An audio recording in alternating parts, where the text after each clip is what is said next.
we hope, no chance of rain today. Connor Daly with a special helmet livery this weekend. He's had an awful weekend, still struggling with the gearbox problems that have blighted him and the team since the first race of the year, cutting down his practice time. To the grid in the top 10.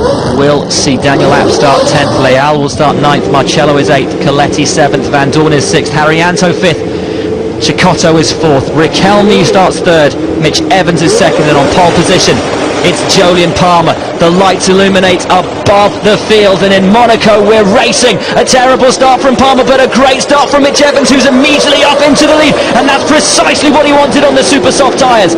Evans leads, Palmer 2nd, Riquelme 3rd. One of the Hilmers cuts the corner, but pretty much everybody is through that first corner, and Luca, a clean start here in Monaco from all of the guys. Cecotto already all over the back of Riquelme, coming up through Matenay and into Casino Square. Now they run down into Mirabeau, and Mitch Evans holds the lead from the championship leader Jolyon Palmer. 3rd is Riquelme, 4th is Cecotto, Van Dorn is 5th, Coletti 6th, Haryanto 7th, Marcello is 8th, Daniel Abt 9th, and Alexander Rossi up into 10th as Markelov finally gets going now into the hairpin. And Felipe Nasr 13th from P18 on the grid, so already those super soft tyres working out for Felipe Nasr, but it's a great start from Mitch Evans. Yes, in a great start. Palmer had too much wheel spin. He couldn't maybe warm up his tires. The soft compound maybe doesn't have as much grip on the super soft, so it was a great start from Evans, and I'm very glad that there were no accidents. Yeah, absolutely. One of the cleanest starts I think we've ever seen here in GP2. Local yellow flags out, but they are back in again. And look at the lead that Mitch Evans already has coming to the end of this first lap. He knows he needs to gap Jolyon Palmer in these early laps. The question now is, how long can Evans make these super soft tyres last? Rain overnight, track will be fairly green and rubbering in as we go through. 1.4 seconds the gap then at the end of lap 1, and Regalia slow on the super softs. Yellow flags out for him, and I wonder if he's taken contact or if that is just something wrong with the car. But it's day over for Regalia, and Hilmer having a torrid start to the season. The difference between super soft and soft in a circuit like that, where you don't have lateral G's, is difficult to warm it up. Oh, safety car. No way. Yeah. Safety car out on lap 2, and well, that's a surprise. Good news, I guess, for Evans. Can I say something? Of course. That's why you're here. Regalia maybe is a good racing driver, but he doesn't know how to park a car. Because that's not the way to park a car. That's true. Not on the inside of Turbac. Yeah. Yeah. Very true. That's not. When I took my race license, though, parking cars wasn't part of the exam. But it should be. I tell you, it should be, because otherwise, then you may have, some very clever strategies that work all the night to try and make the best strategies possible, and then you have somebody parking like that. Yeah. And then everything is up in the air. There is, of course, the escape road on the left-hand side of those trees. If you had a problem coming down into Nouvelle Chicane, surely that's where you park up. Yeah, actually, in the briefing, just for you to know, guys, in the briefing they really tell you where are the cranes, where you should park, where you should go, because there are cranes that they are able to take you from a place that you don't even think is possible, and they just pull you in another place somewhere else in few seconds.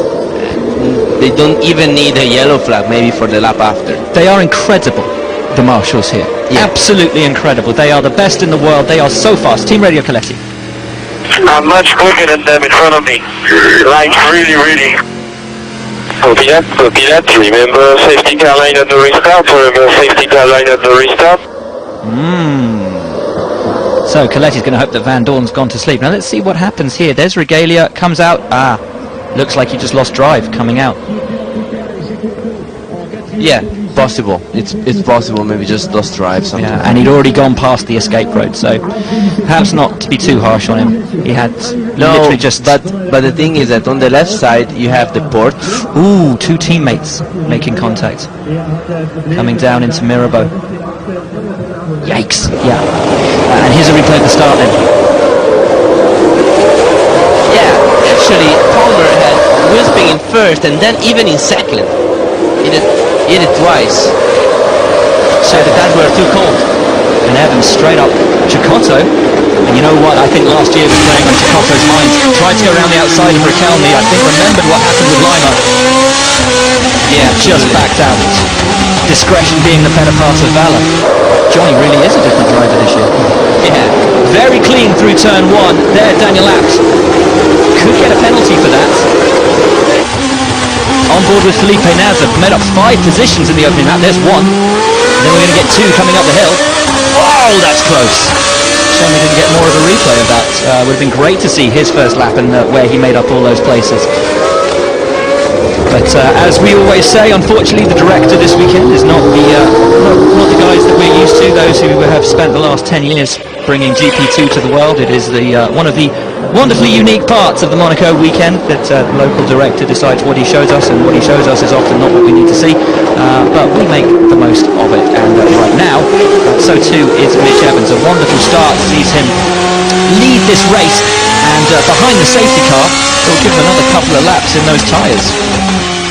Yes, I was thinking because actually, as you said before, the circuit is so green that it's so difficult to predict how many laps they can last. But because it was so difficult to move it up, maybe Superstar won't be too bad.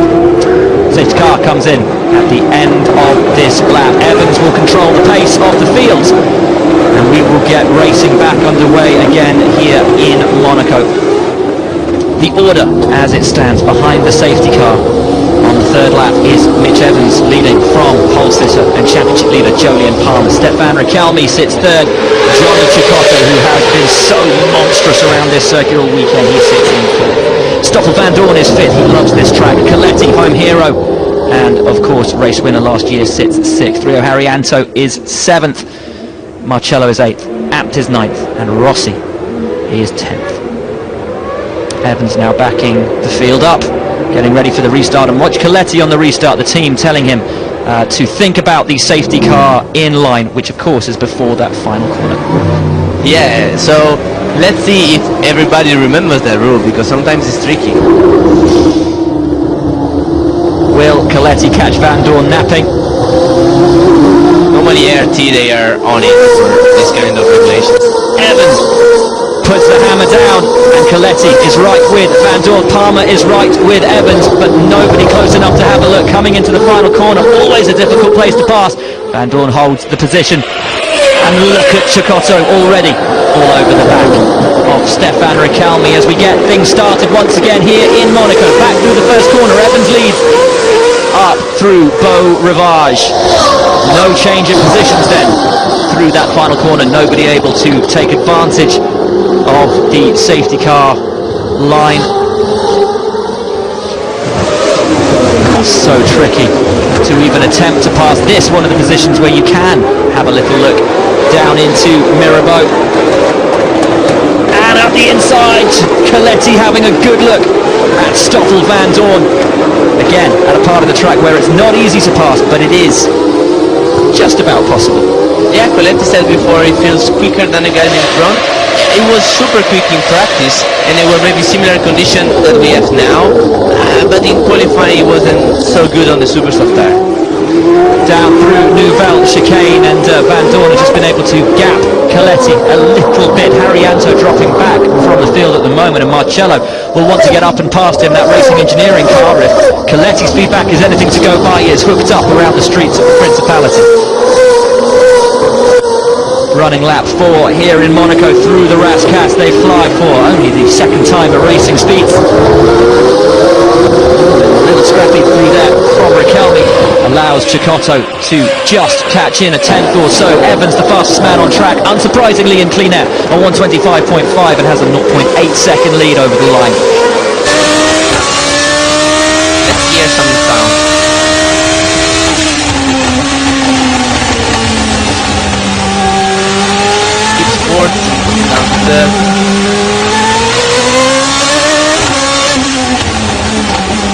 I love this part of the circuit. second and down to first. He moves the right hand down below the steering wheel, and then he pushes to the left, and then at the exit, and he brings the right hand back on the position. That's the right way to do it. Some other people, they just keep the right hand on the same place, and then they just leave the left. So you actually use that right From the bottom. to push from the bottom. Yes. Ricalmi, of course, from the streets of Monaco himself. From the streets of Monaco makes it sound like he's, you know, from some lowly, poor part of the world. The streets of Monaco are paved with gold. Riding on board with Coletti, similarly, a child of this principality, who had a tattoo on his foot last year when he won the race here to say, on his right foot, to say this foot won in Monaco. It was the last thing he won all season, and was the penultimate time that he would score points all season. Didn't score a thing in Silverstone, got a podium in Germany. After that, nothing, nada, not a single point for the rest of the year. I didn't realize that this was last win, and He collapsed.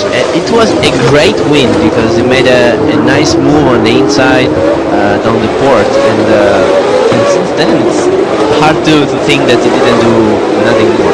Amazing, amazing. Just a complete collapse, total failure. Leading the championship, it looked like it was Coletti's for the taking, and he threw it all away.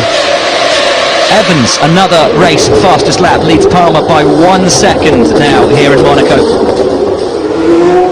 24.3 is not a bad lap time, thinking the amount of fuel we have at the moment, and the circuit, as we always said, is not in the best condition, so he has a good pace.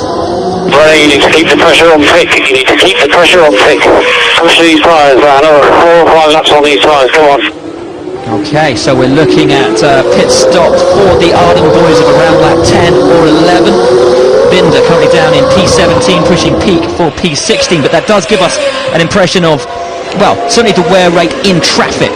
But now, already, just as we predicted, Naz is in the pits, Quaye Hobbs is in the pits, and Peak is in the pits, jumping immediately when this window for pit stops opens, and the director has of course failed to notice that. Nazar, crucial for the championship for him, but we are watching Peak. There is Nazar onto the harder compound tyre, and away he goes. The softs on board for Felipe Nazar will bring him out onto a clean part of the track, in clean air, the first of those drivers to do so. Now we need to take a look at the lap times Felipe Nazar is able to run, because this will be crucial to making his strategy work. Exactly, it's crucial for him to have at least 2 or 3 laps in a clean air, and he needs to push. He doesn't need to care about wear or degradation or graining, just push. Not too hard though, he pushed too hard in practice and ended up on the barrier. Yeah, I didn't mean that. I feel bad now. That's alright, my pleasure.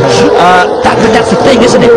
You have to push, but you have to, I guess, maintain an element within yourself, because if you push over, it's not like there's miles of runoff here. You push too much, there is no margin for error in Monaco. Yeah, not at all.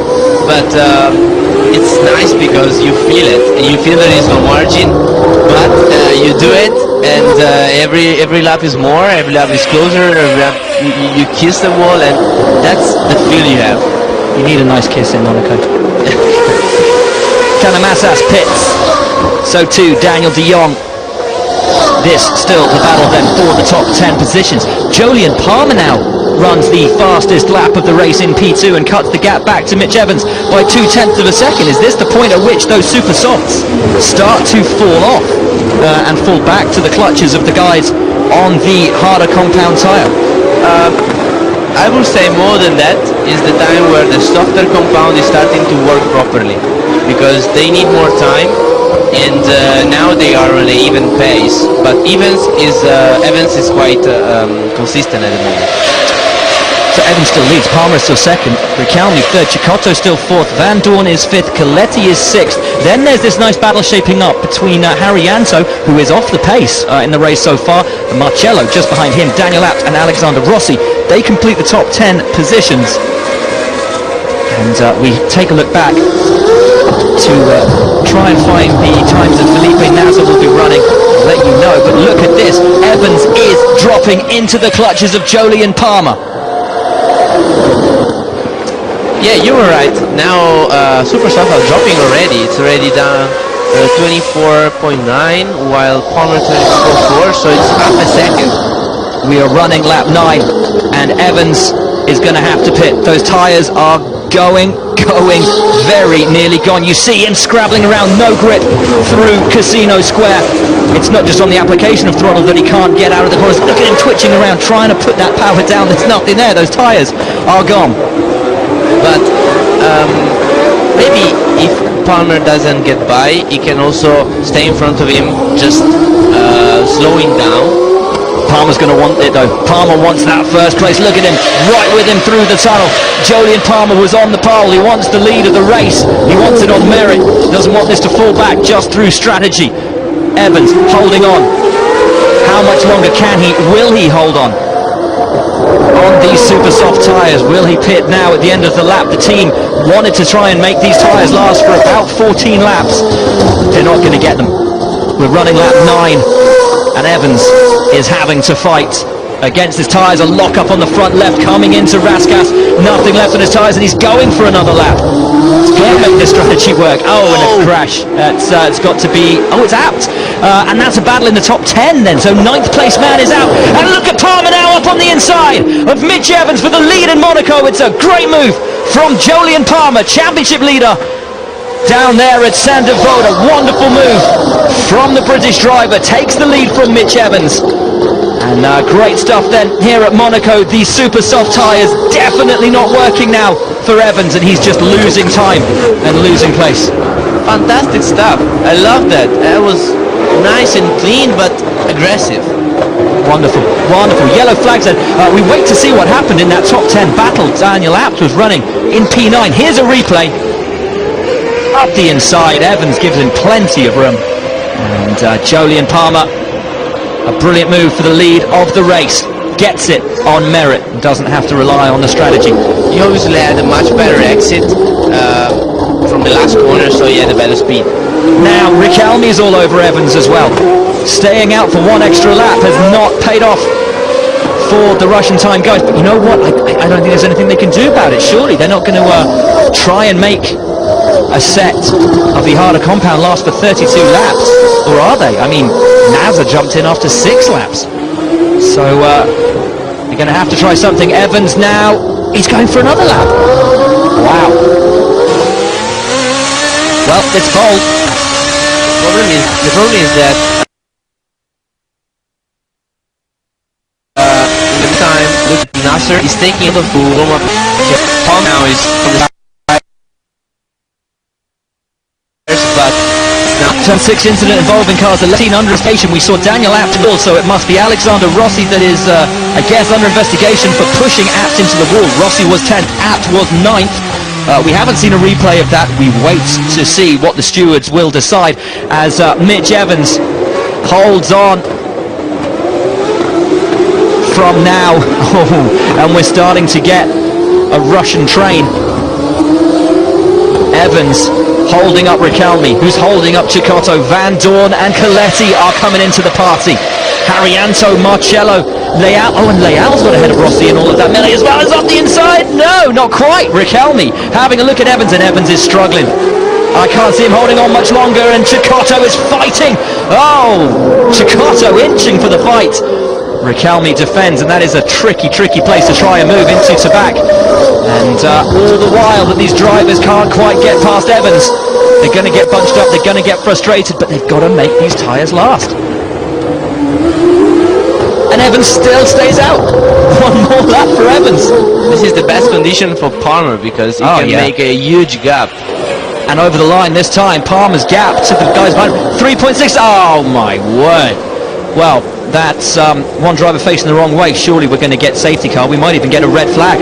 No way. So down here, how on earth did this happen? You've got the Arden going up. Don't tell me it's teammates. It is going to be teammates. And spins him round. Binder spins Negrão. And that is fairly basic. You don't want to see that between teammates. Yikes. Yeah.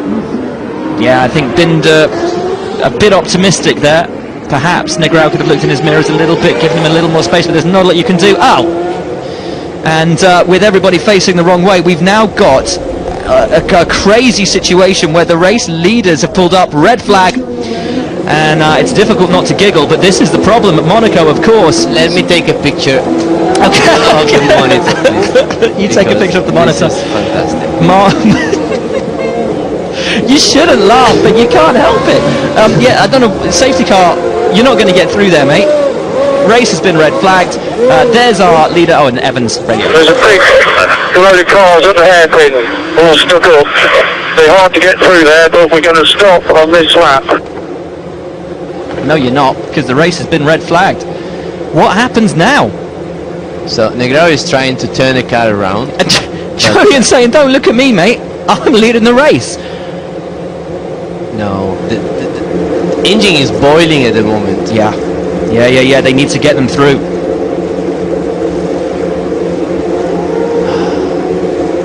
Wow. Well. And you know what? You have anti-stall in GP2. Yep. It's a system that basically just avoid the engine from stalling. But because sometimes it comes at the wrong time, some teams, they just cut it off. They don't use it. Yep. So in this situation, with everything overheating and the clutch being cold, it's very difficult to, how you say, have some modulation. Yep. And it's very easy to stall. That would be bad for them. Well, everybody's seemingly doing a good job of keeping those cars running. Now, safety car would Luckily have... it's downhill. Yeah, absolutely. Safety cars would have played into the hands of those who had already stopped.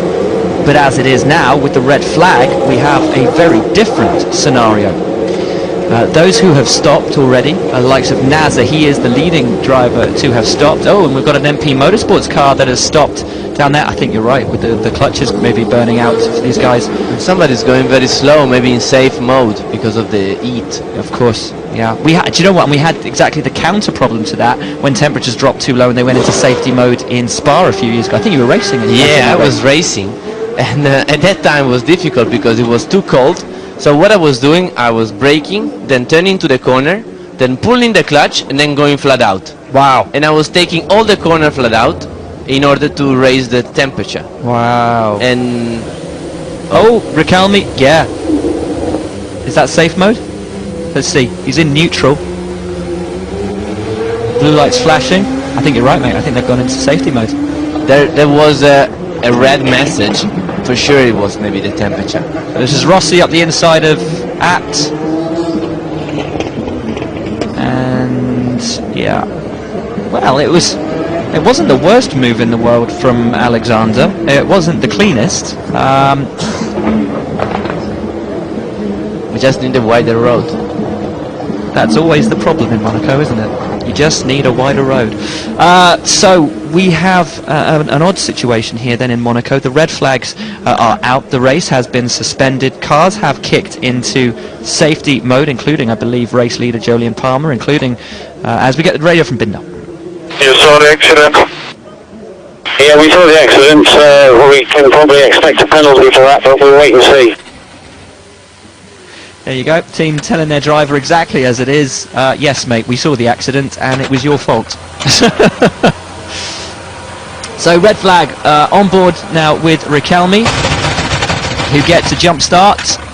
Of course, he'll be the first driver to get a jump start because he's from Monaco. That's what happened last year. It's trying to restart, so let's try in second now.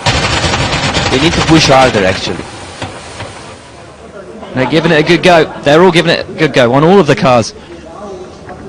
And hopefully, yeah, there we go. One of them gets going. I think that was the ART. Getting this grid sorted out will be interesting. And there's at least half a lap to go. Tries it in second. And this is good old traditional jump starting a car, isn't it? Doesn't sound pretty though. Yeah, it sounds a little noisy, and still the red message is on the dash, but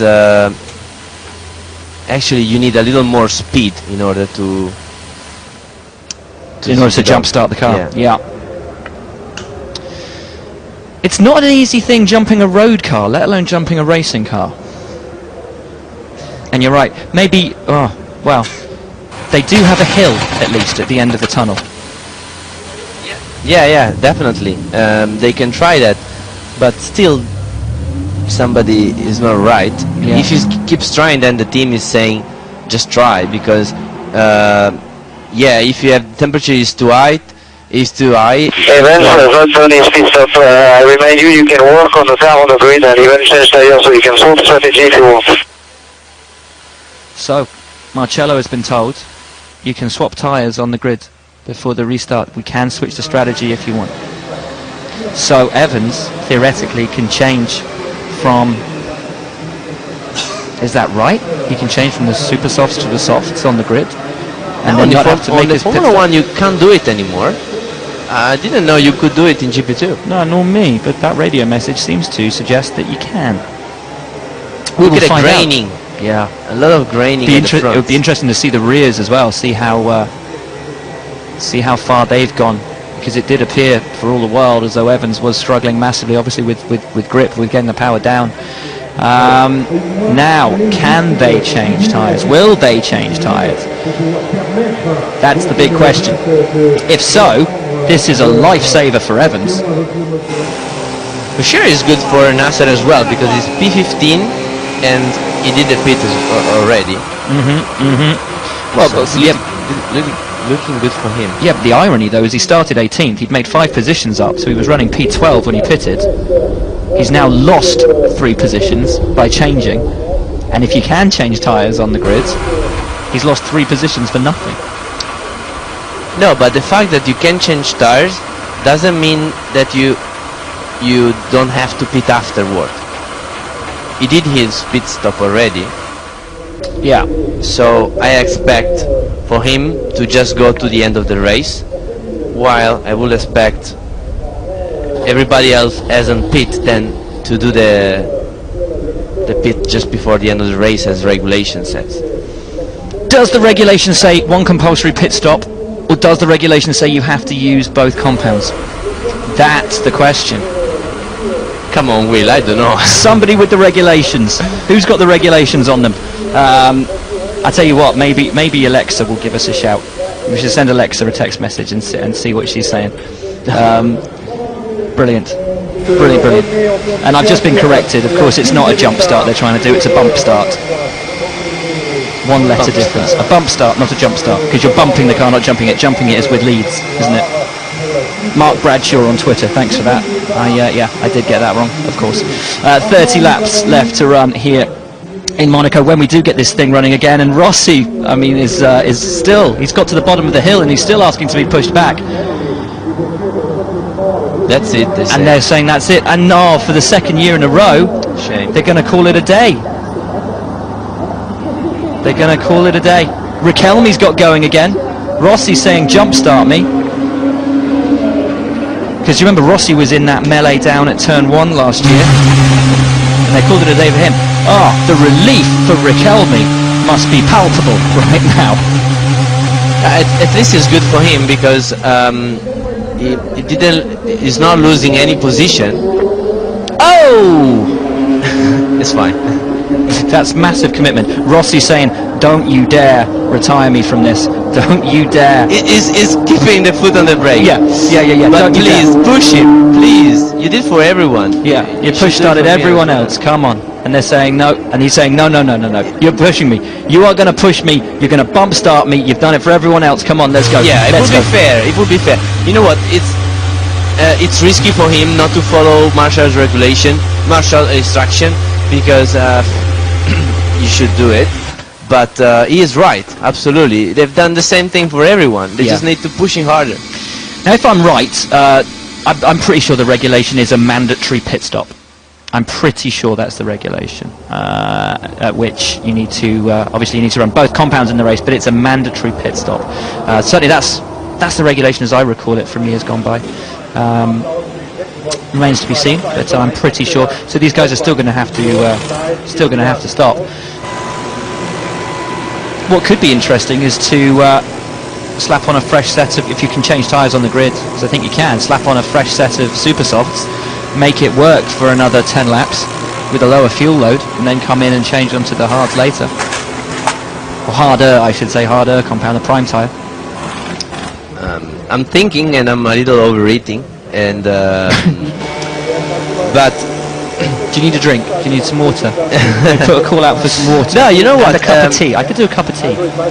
Palmer is still in the best situation because he's not going to change strategy, I believe. Just keep going and then try to change later for super soft. But Evans, he was struggling, so he can maybe change super soft and still keep the super soft. Just go to the other set, Yeah. to the fresher one, and then later on have the brand new soft. Try and take that fight back to Palmer. Yeah, could be very interesting. Early laps in the beginning of the Yeah, restart. indeed. So, we are running, when we get running again, 30 laps to the end of the race. Stefano Coletti is out of the car and has probably gone to freshen himself up. Now, what have they done with the tyres? They are just tightening them up, I think. ART boys. It's looking pretty good for them. Van Dorn at the moment in P5. Izawa has stopped and is down in P23. Here we go. I've got a text from Alexa. Let's see what Alexa is saying. Alexa, of course, the press officer extraordinaire, head of communications at GP2. Safety car restarts.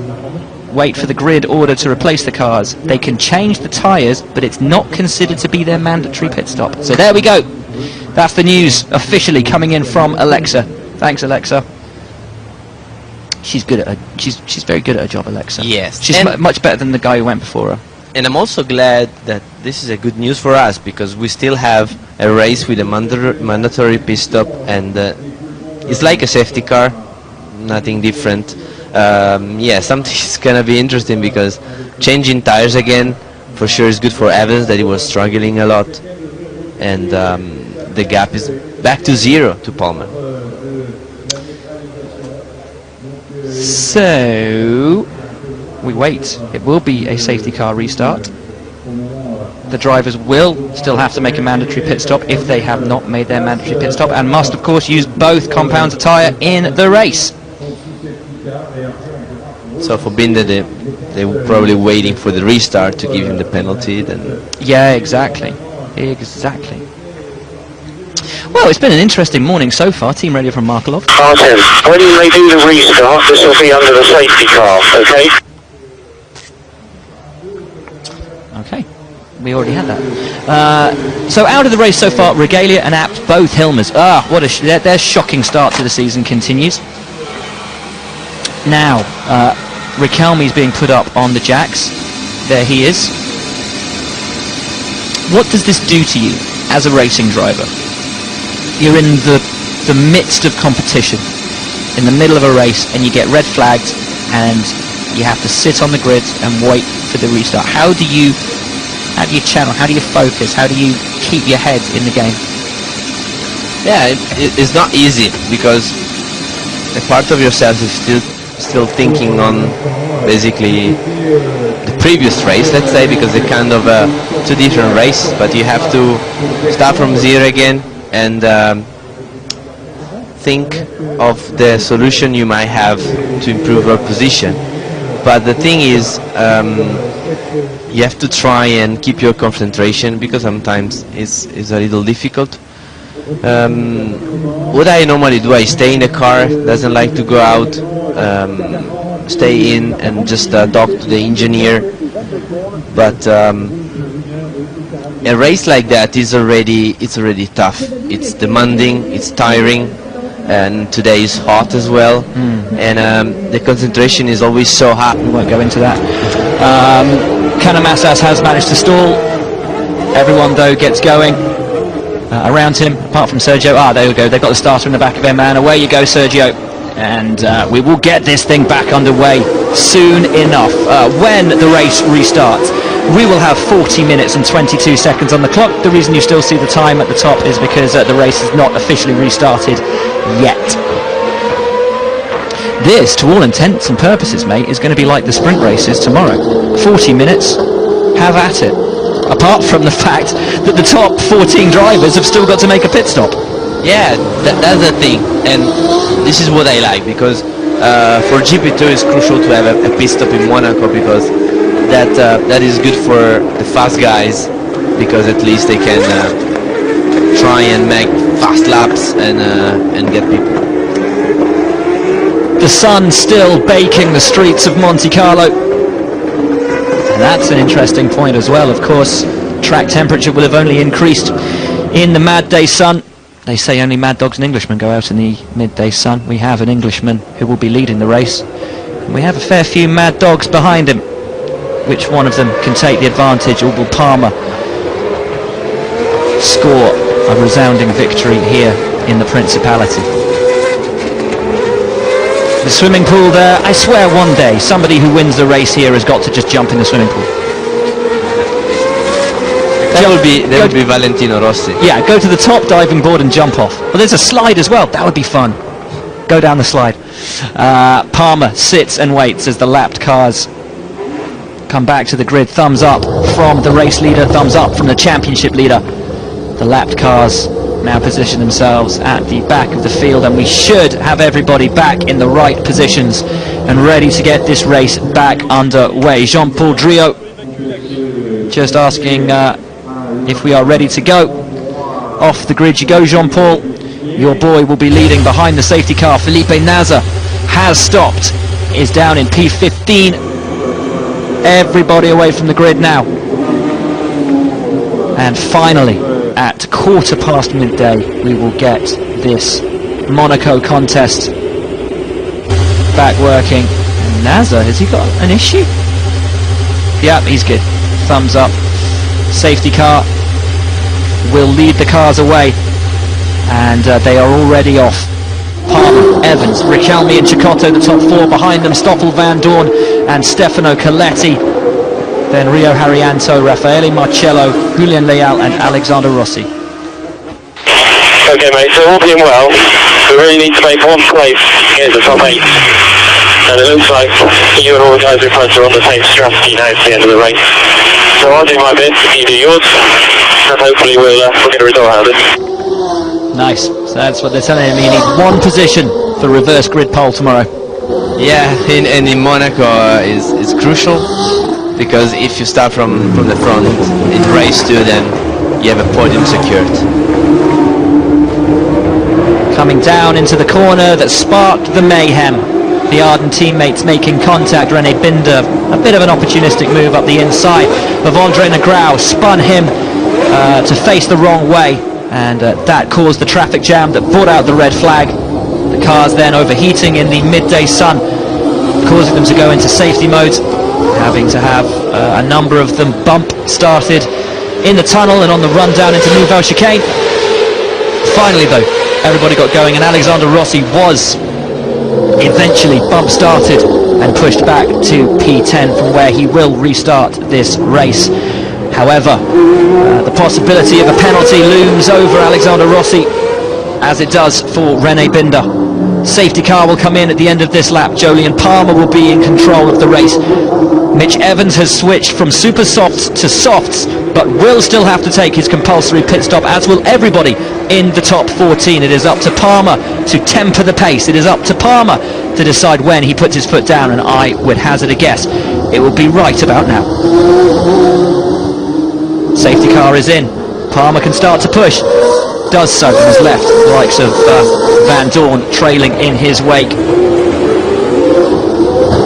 Twitch from Evans round the final corner, and Riquelme will be right with Mitch Evans on the restart.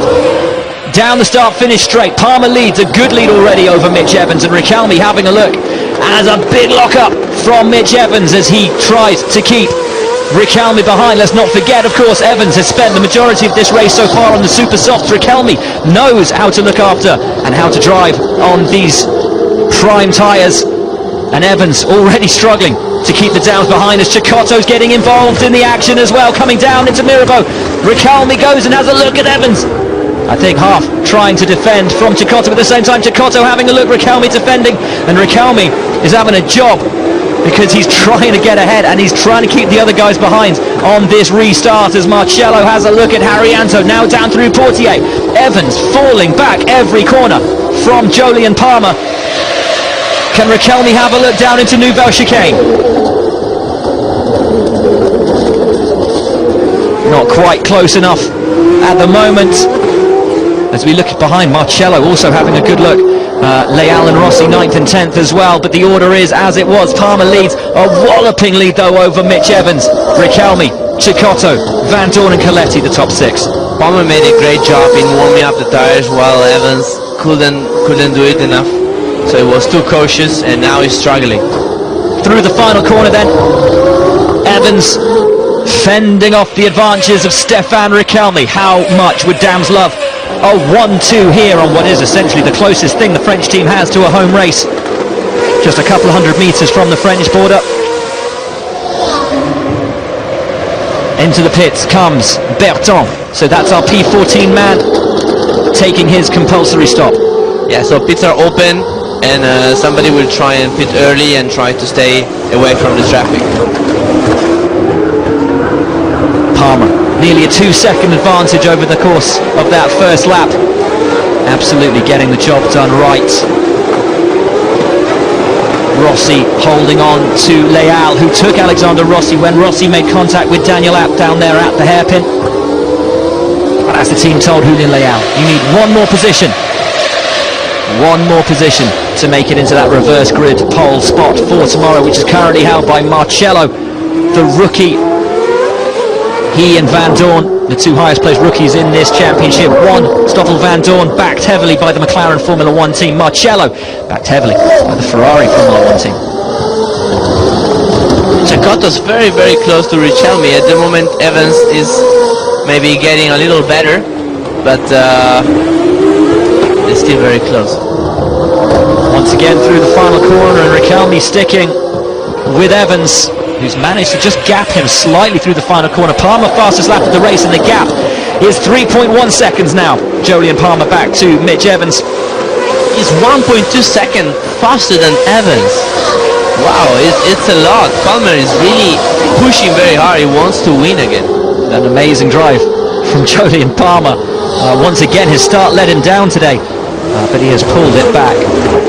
He had a stunning pole position yesterday. Bad start today, but then a nice move on Evans, and now he's pulling away. Now let's have a look on board with Johnny Cecotto. See how aggressively he is attacking the track. Remember from qualifying yesterday, it was scintillating to watch Johnny Cecotto.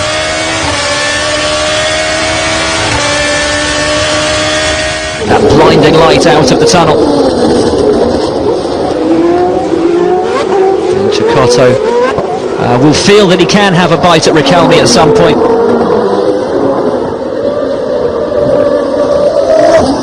I wonder how aggressive the car setup is on the Russian time car, given that it started struggling so quickly on those super soft tyres earlier in the race.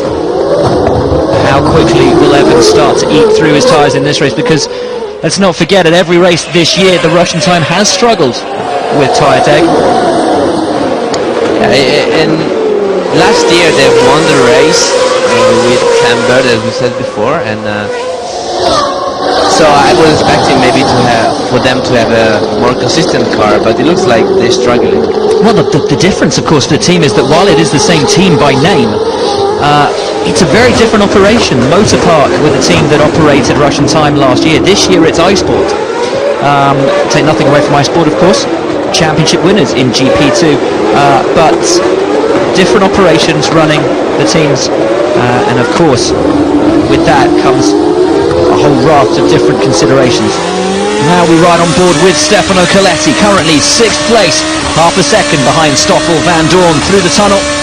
And how blinding is this like when you come out of the tunnel? Is it as bad as the TV makes it look? No, it's not that bad. It's a bit easier, but still it's more than anything, it's fascinating.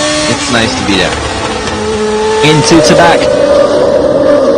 Coletti doing a great job so far of just threading it through the eye of the needle here at Monaco. And Palmer again, last time round 1.5 seconds quicker than Evans this lap. Let's have a look. What's the time when they come across the line? Well, 1 second this lap. Now Evans is just 5.7 seconds behind Jolyon Palmer as Rossi gets a penalty for causing that collision with Daniel Abt. Yeah, shame for him. What I was thinking in the meantime is that Palmer is pushing so hard, also because we have to remember that Nasser, that is the first one who did the pit stop already, is only 15 seconds behind, 16 seconds. So he needs to stretch that gap up to 30. So that's why he needs to push that much. Drive through for René Binder for causing the collision that caused the red flag. So no shock there. Meanwhile, Berton, who was stopped, is the fastest man. Well, just said his personal best lap, but is purple in sector 3. So we have a drive-through penalty for causing a collision. You've got to be joking me. We'll do one more lap on track and then pit. Well, when the luck's not going for you, Alexander, it's really not going for you. I think I was a little harsh. I mean, it was an interesting little battle between the two of them. Did Alexander give him enough room on exit? It's difficult at that point, isn't it? Because he'd come in so deep into the hairpin.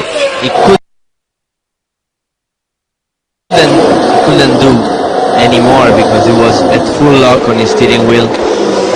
So, yeah, it was a little aggressive. I don't know. It was a hard call. It is what it is, though, and Rossi has a drive-through penalty. Jolyon Palmer, meanwhile, sets the fastest lap of the race again, and it's another lap that is over a second quicker than Mitch Evans. Palmer now leads by 7 seconds in Monaco. This is an astonishing drive from Jolyon Palmer. I'm impressed. I tell you, I'm impressed for sure. It's helping the fact that Evans is maybe not feeling so good with his car, but still, Palmer is doing great. Yeah, fantastic drive from Jolyon Palmer, pulling out, well, to the tune of over a second a lap right now since the restart. 30 minutes of the race remain, 23 laps, but I don't think we will reach 23 laps. So the question will then pull into, well, how many minutes do you wait for the end of the race to come in and change onto those super soft tyres? Who will be the first one to jump, and what times can they put in on those tyres? I was expecting to have more people pitting early and try and push in a clean air. But it's not the case. No, and of course for the likes of Felipe Nasr, who pitted very early and is good to go to the end of the race. He's running 1:25s right now in traffic. Of course the leaders like Jolyon Palmer are running 1:23s, Evans running 1:24, so they are pulling out with each lap the advantage that they need over Nasr, who is now 20 seconds behind. But this is why Palmer needs to push. This is why Palmer needs that advantage. As you were saying, Luca, he needs that pit delta over Felipe Nasr. Yeah, it's already up to 20. So it's going up, but still it's not enough. I think it needs to be safe, 30, but 26 would be enough. 27. A short pit lane here in Monaco, but still Felipe Nasr has an outside shot, not only at the race win, but also at being on the podium. It does depend massively on how long the tyres last for the leaders and the kind of gap that they can pull over the likes of Nasr, who is stuck in traffic. Of course, it depends on those drivers ahead of him, like Sato, like Daly. When do they come in and make their pit stops? Will they free up the track ahead of him, or can Nasr start making the moves? He's actually pulled back 2 seconds, fallen back from Sato. Just getting himself in that clean air. Honestly speaking, it wasn't that quick even before the pit. No, you're right. So for sure he's a little lucky with this situation, because if he has a good pace, he can be on the podium. How enjoyable are street circuits to race, Luca? Are the best. I love them. They're challenging and they're changing all the time, so you have to adapt yourself to the condition. Ooh, fire extinguisher gone off? Yeah. It's not the best way to drive. No. Poor Marcello. So it's all going off today in GP2. His fire extinguisher's gone off, poor old Lello. Rossi has taken his drive-through penalty and drops down to P21. So another day to forget for Alexander Rossi. There, though, is your race leader. There, your championship leader, your pole sitter. Jolyon Palmer leads the way by 7.8 seconds as Cecotto now starts for the exciting young Venezuelan. You could see he's pushing, like going the curves, coming very close to the barriers and braking late. Hugely enjoyable. I mean, tell us about the physicality of driving a street circuit like this, be it in a GP2 car, be it in an Indy car. What's it like? How physically demanding and mentally demanding is it? Yeah, the circuits are much more bumpy than what we normally find somewhere else, and so everything is shaking around. It's tough, especially you never have time to rest, so your hands as well, and also mentally. You never stop thinking and working and turning and braking, and it's tiring.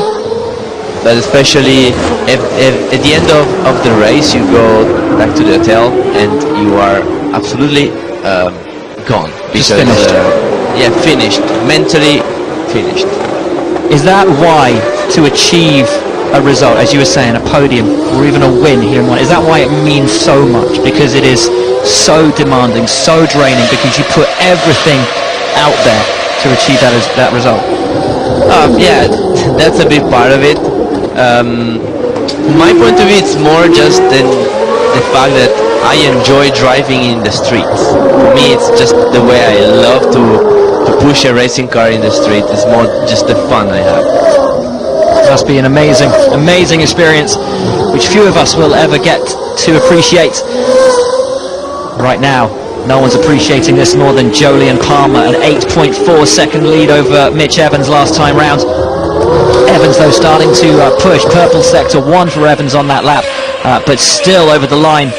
He's slower than Palmer and loses time. The gap extends to 8.7 seconds, and the gap back from Palmer to Felipe Nasr. Well, when Nasr crosses the line, I will tell you what it is, and it will probably be about 25 seconds. Yeah, 24.9 seconds. Felipe Nasr back now from Jolyon Palmer. Palmer is getting close to the point at which he could stop and get out ahead of Nasr. Yeah, for sure. It's not gonna be a problem for him. I think for Nasr, it's more towards the group of Evans, Richelme, Cecotto, Vandoorne, but he needs to push harder, Nasr, if he wants to stay in the fight. Richelme has dropped back just a touch from Evans. Cecotto also there or thereabouts. Vandoorne is still keeping Johnny Cecotto true as we ride back on board now with Johnny Cecotto. Let's enjoy this ride with him.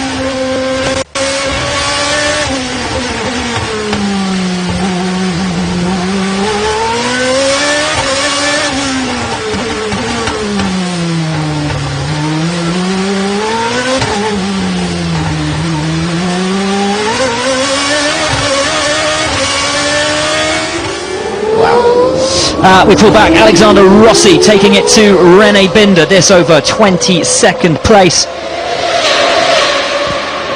And Rossi was staring at a potential reverse grid pole for tomorrow had he been able to pull in the guys ahead and make a few moves in the dying laps of this race. Now he's staring, well, he is currently in the final position in this race. How quickly a race can turn around.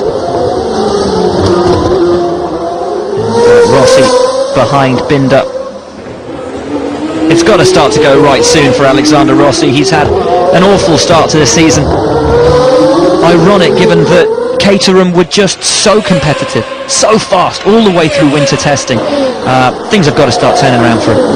Yeah, it was actually, if I had to bet on somebody, I would have said his name just before the beginning of the season. For champion? Yes. Yeah, me too. All over the back of Binder, coming into Massenet. And Rossi's car is so much more planted than Binder, which is scrabbling around for grip. Oh no! Julian Leal, who was going for that reverse grid pole position, has taken too much of the cup. You know what? I think he's done exactly what his teammate did in practice. I think he's taken too much of that curb. And safety car! Oh, wow. Wow, safety car back out here in Monaco.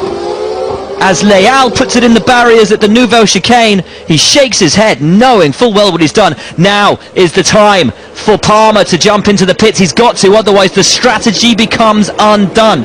He has to pit now and hope that he comes out in front of Felipe Nasr. Nasr 31.6 seconds back. Palmer has to stop now.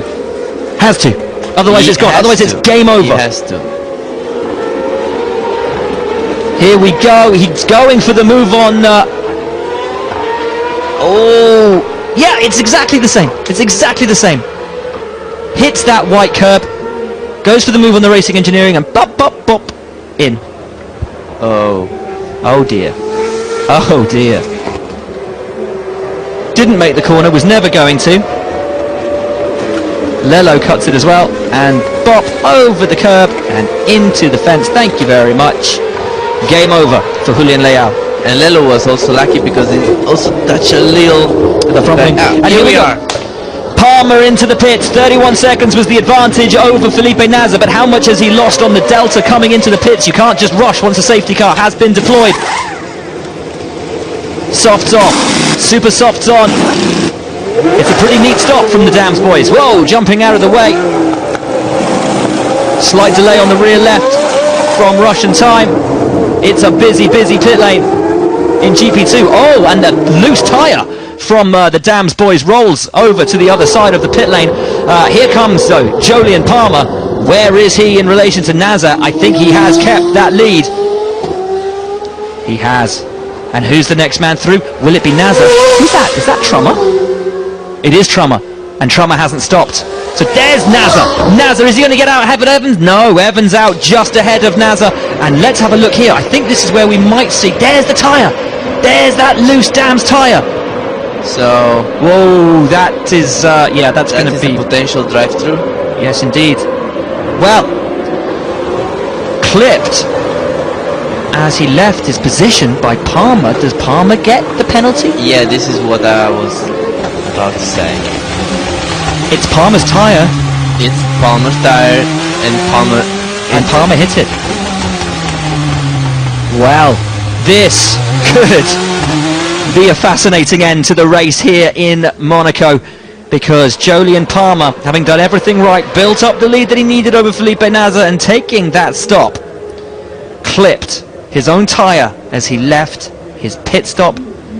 Well, of course the tyre belonged to Riquelme because it was the Super Soft, so it was ready waiting by for Riquelme, but it was Palmer that knocked it. So hey, look, I don't, let's wait and see. But fascinating times to see how they decide that one. Vandoorne leads the race and hasn't stopped. What were ART thinking at that moment? That's it. Vandoorne might as well have not got out of bed this morning. You want P1, so you want P1. At the restart, so we have to push 3 out, okay? Okay, understood. They're saying 16 laps to run. It's not going to be. It's going to be 18 minutes. He's going to have to push like hell. But will he have the advantage on those used soft tyres when the guys behind him are on fresh super softs? Will he have the advantage over anyone? I mean, it's baffling why they wouldn't bring him into pits. Yeah, I honestly don't understand. He was in top 8. He was in a good position. They didn't need to do anything strange. Maybe they were just caught in a moment that they weren't ready, so they left him out. What safety car in this lap? There we go. What Nasr did wrong is that he didn't make the gap. He didn't push enough. You don't need to push when there is a safety car out, but you can go slowly or To the delta. yeah, to the delta. So he was very far from Trummer. If he was closer to Trummer, he would have been second, ideally second, but right behind Palmer. I think he lost one position to Evans just because he was slipping a little, let's say. Okay. So here we go. Vandoorne will temper the restart in the lead of this race. Jolyon Palmer will be second, having knocked a tyre across the pit lane. Trummer has not stopped in his third. Evans is fourth and looking at a podium. But what about Felipe Nasr? Started this race in 18th. He is on used, very worn, old, prime tyres. All those around him will be on the option. Now is the moment. Now is when we jump. Van Dorn puts the hammer down. 15 laps left to run in Monaco. It'll be less than that. Just under 17 minutes remaining in the Principality. Van Dorn takes the restart and off we go for what we hope will be the final run through to the flag, with Van Dorn leading and having to push, having to make that gap, because he's been left out to fend for himself. Same with Trummer in third, and Evans knows he needs to get up and past Trummer ASAP to take this fight to Jolyon Palmer on the fresh super soft rubber. And let's not forget, this is the second time in this race that Evans has been on the super soft rubber. As up the inside comes Coletti and forces that issue with Cecotto, and it's a brilliant move from Stefano Coletti. It was fantastic, absolutely. So Coletti, Monegasque driver, gets past. Oh, it wasn't Coletti, it was Canamassas. So actually, he jumped him already in the pit stops. So Canamassas had stopped as well, and Canamassas had jumped them all in the stops too. So Canamassas has done an unbelievable job. Cecotto now finds himself behind Canamassas. Coletti now having a look at Nasr. Coletti is going for the podium places. Wonderful stop from Stefano Coletti on the restart on the super soft tyre. The shaken out order as it stands. Palmer is second, but will be leading the race when Van Dorn and Trummer have to stop. It's Evans. Nasr. Canamassas is on the inside, goes Coletti. What a wonderful move. At an almost impossible place here in Monaco. Coletti has done two drivers in the space of one lap. Two positions, and it's great stuff from Stefano Coletti. He's flying. He's flying, absolutely. He wants to... He's doing great. I mean, that were two great moves in one lap. Absolutely fantastic. Absolutely fantastic. And the next man, theoretically for Coletti on his radar, is Mitch Evans. And there's no reason why he can't have a go as Cecotto flies up the inside of Canamassas. Do they come to blows? Oh my word, that's close, coming down now into the hairpin. And Cecotto does get his teammate Canamassas. And next for Cecotto on the super soft rubber will be a man who I guess may, to all intents and purposes, become something of a sitting duck, Felipe Nasr, on those worn prime tyres. Through the tunnel now, and out the other side with 14 minutes remaining, or 13 laps, whichever comes soonest. But Van Dorn, a 2.7 second gap over Palmer. Trummer third, then Evans and Coletti, but Coletti is reining in Evans. Palmer just needs to bring the car back home. He's doing great. He doesn't need to push on Van Dorn. Just needs to drive around on the right pace. We have a look at Cecotto. And Coletti did it again. The same corner. The last corner. Unbelievable. I had completely missed that, Luca. Coletti has taken Evans, is second, and you said Palmer doesn't have to push. Palmer's got past Trummer, so he's done that, but, mate, this is huge now. This is absolutely huge.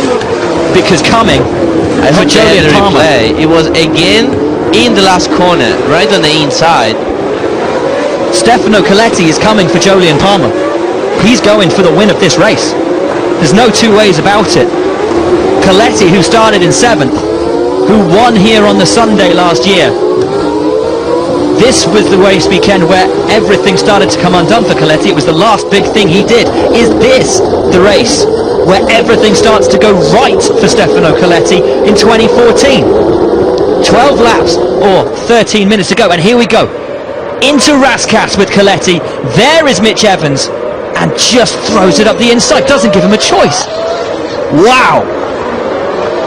That was close. That was really close. Oh, that wasn't even Evans, that was Nasr. That was Nasr. So where did he do Evans? Oh, that was before was Evans. So that was the lap before? Yeah. No, They've shown the same, the boat, but it looks the same. Okay. But actually they were two different. It's the same move, but very nice. Bold move from Coletti. Now that's Trummer ahead of him. 12 minutes and 11 seconds to go. This could be one of the most thrilling ends to a GP2 race in Monaco that we've ever seen, because there's Palmer, and coming for him is Stefano Coletti. Through the first sector, Coletti is a tenth faster than Jolyon Palmer. Trummer is hanging on old tyres. Coletti's got the advantage. Will try and take it to him through Portier, through the tunnel. Get that jump down into the chicane. Yellow flags are out. Oh, and it's Izawa. Safety car? No, they should be able to get him out of there pretty quickly. Izawa down in P15. And hopefully they'll get him out of the way pretty soon. We want to come back now. Come on. Let's get back to this fight with Coletti. We want to see what he's doing. Come on. Out of the car. Quickly. Now back on board with Stefano Coletti. Get rid of Trummer. And Palmer is struggling for some reason. You're right. You're absolutely right. He can't make the gap. Oh, up the inside of Trummer. They crash. No! And that's it. Once again, tries the move again, and Coletti is fuming. Tries to put it in reverse. Everyone flies through. Oh, my word. What bitter end to such a drive from Coletti. You're speechless, aren't you? Yes. Unreal. Coletti walks away in disgust, as much with Trummer for closing the door as I think potentially with himself for just jumping perhaps a touch too early. Trummer trudges off as well. Honestly, this one, compared to the other two, it was too late. It was still in the inside, but that was a little too late. Trummer had already turned in. Trummer didn't expect that. And that's it. Game over for both of them. Here they come. He was going for the win. Yes, he was, my friend. Yes, he was. Oh, and you know what? If that move had stuck, given his pace compared to Palmer, I think he would have won it. And I think he knows he would have won it. And that's why he's so upset. Van Doorn takes the opportunity to pit. Super softs go on now for Stoffel Vandoorne. Away we go. But Palmer now has a 2.7 second lead over Mitch Evans. Nasser is holding off Cecotto in third and fourth. Canan Massas is a brilliant fifth. Trummer and Coletti investigation will be after the race. Peak is up into sixth. Peak looks like he's going to score points again in sixth. Haryanto is seventh, and local hero Stefan Riquelme is in eighth and reverse grid pole place at the moment. Ninth is Craig Hobbs, 10th is Tio Elinas, and we are down to time. 9 minutes remain here in Monaco. If we were hoping for an exciting race, then we got it. We got it slightly longer than we were expecting as well. Of course, we came on air at just after 11 o'clock. It is now nearly 10 to 1. So we've been talking rubbish for quite a long time today. Amazing drive, though, so far from Jolyon Palmer. Has done everything right. I don't think he could have fended off Coletti with the pace that he had. But Coletti, perhaps discretion would have been the better part of valour at that point. And that move, my word. The thing is, for sure, Coletti was a little late compared to the other two moves that he made before. But it's true that it's so bad to lose a race like that against somebody that you are not racing with. Because Trummer was out of position, yeah, as you said. He still need to pit, so it was absolutely there just because of that. So that's a shame. That's a shame. Palmer is not extending the gap over Evans. It stays at 2.2 seconds. Nasser is doing a very good job of holding on to third place. I tell you what, if anybody has shown us guts and determination and grit and an aggressive approach to this race weekend so far, it's been Johnny Cecotto. Can Cecotto take over that role as played by Coletti and take this fight now to Nasser and Evans? Yeah, he will try. It's his own race, and we know him, so he will try. And the thing is, he's got a reputation. If he tries a move on people, they're likely to move out of his way. It's true though, isn't it? If someone builds up a rep like that, if someone builds up a reputation and you see him looming in your mirrors and goes for a move, you think, well, he's not going to give me any room, is he? Yeah, that is true. We just need to see also how these tires they fell off.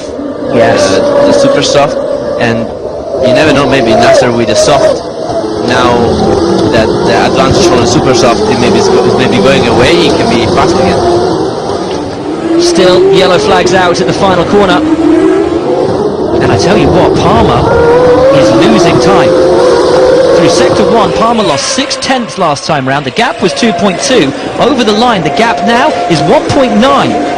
Palmer pulled it back in the third sector, but he is not having things his own way. 6.5 minutes to go. Evans, if he pushes, and if Palmer continues to struggle, we may yet see a fight for the win here in Monaco. And it won't be between the drivers that we thought it was going to be. As things stand, Palmer and Evans started first and second on track today. There has been an awful lot that's happened in between to see them still hold that first and second place in this race. And look at the train of cars now that is arising. How comes Canamatas ended up fifth? Dude, it's the same question I've got. It's the same question I've got. He was lapped, then obviously because of the red flag, he got the lap back. And then now he's Right behind Nasser on the restart.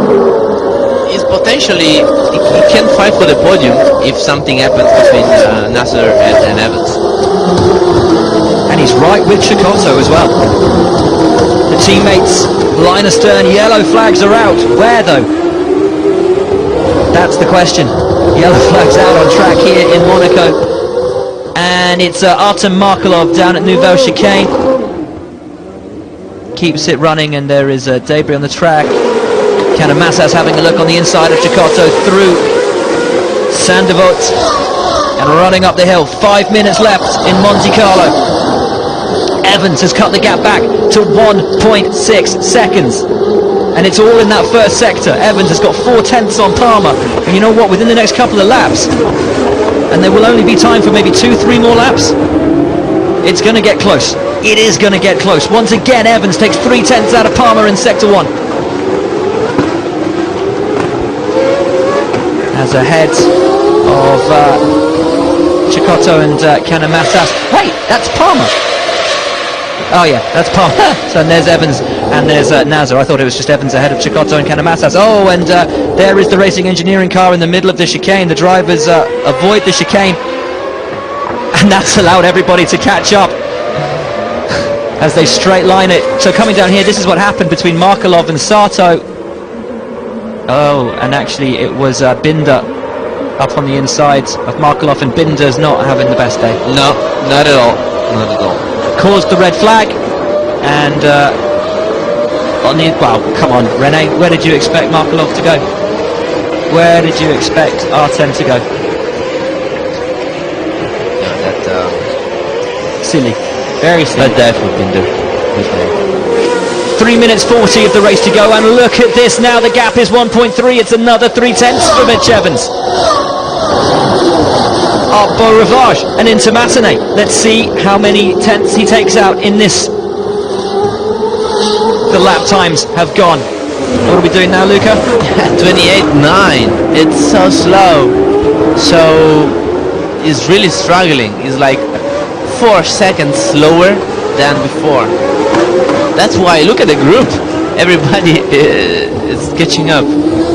And Evans has pulled 4/10 back in that first sector once again. Their second sector times appear to be relatively similar. In the third sector, Palmer just has the edge on Evans. But just less than 3 minutes remaining.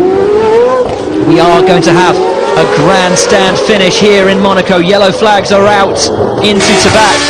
We ride on board with Johnny Cecotto, and someone's going the barrier, and it's Binder. Yeah, he had the front wing underneath his car, so probably went there, turned, and went straight. And nothing doing. Took 2.5 minutes. Debris being kicked off. There's been contact ahead, and I think it might have been between Nasr and Evans.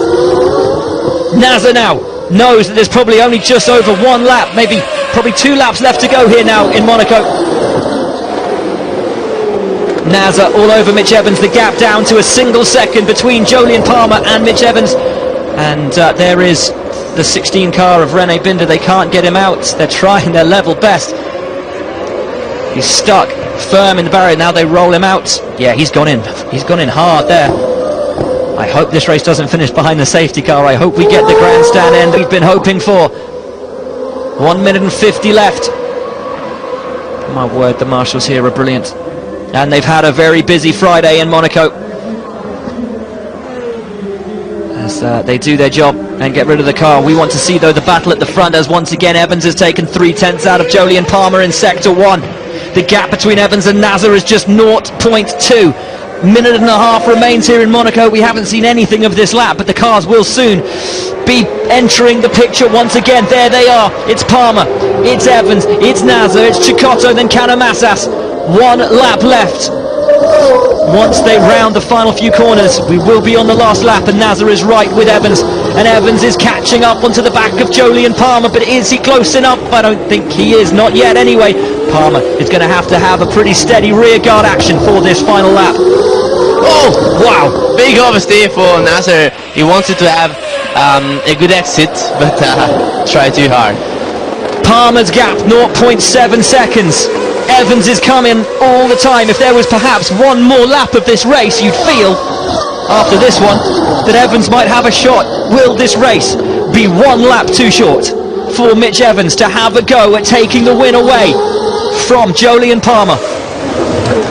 Felipe Nasr's there in the mix. Johnny Cecotto there, ready to pick up the pieces if there is contact on this final lap. Couldn't be closer, haven't been closer all race. Again, a better first sector from Evans than Palmer, and Palmer is really starting to struggle on his tyres now. Into Portier. Evans having to deal with Felipe Nasr. Evans looking for Palmer, Nasr looking for Evans. Only really 2 good overtaking spots left. That's one of them. And nothing doing there. But Nasr is white with Mitch Evans. Yellow flags being waved still for that Arden in the barriers. Nasr just has to stay with Evans. Raskasel, maybe the final corner.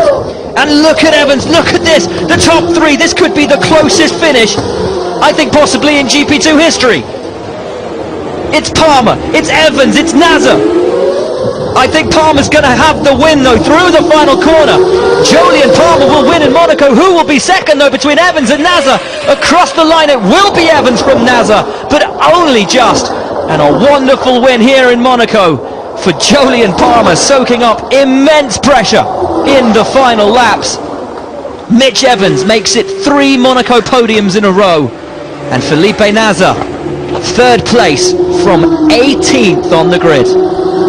That's a good race. That's a very nice race. I love that. There were like 3 different races, let's say. The first one, then the one after the red flag, and then the one after the safety car again. So we have seen drivers that were racing against other people, against the strategies, and against the safety car, against their tires. It was very, very tough. Also for the engineers to make tire choices. Massively. But I mean, Palmer to soak up that pressure. I tell you, I think that that race for Palmer, taking it back to Evans in the early part and taking him on track with that great move, was wonderful. On the restart, to pull out that gap so that he could stop when that safety car came out, and my word, didn't that arrive at just the wrong time for him. Great job. Palmer struggling on his options a little bit. Great job for a crazy race. Well done. Yeah, absolutely, it was a crazy race. But Palmer to get that gap, to pull that gap so that he could pit, and Nasr then would be behind him. I think that was where the race was won, really, wasn't it? Yeah, absolutely. Nasr, he was lucky on one end, but it was right for him to do it, because if you start 18th, then you have to pit early as he did, or go very late. But they gamble, and it was right for that. Palmer wins, second race win of the year, and continues his streak of being on the podium in every race so far in 2014. Mitch Evans makes it 3 Monaco podiums in a row as Felipe Nasr comes through from 18th to 3rd. A great race from Johnny Cecotto to sit 4th. Canan Massas, brilliant play out of the strategy from Trident to get their man up into 5th. Brilliant haul of points for Trident. Campos Racing, Arthur Peak once again in the points. Desperately impressive. Rio Haryanto 7th for Caterham. 8th reverse grid pole for the Monegasque driver Stefan Riquelme. Quay Fobbs 9th. Elinas once again in the points in 10th.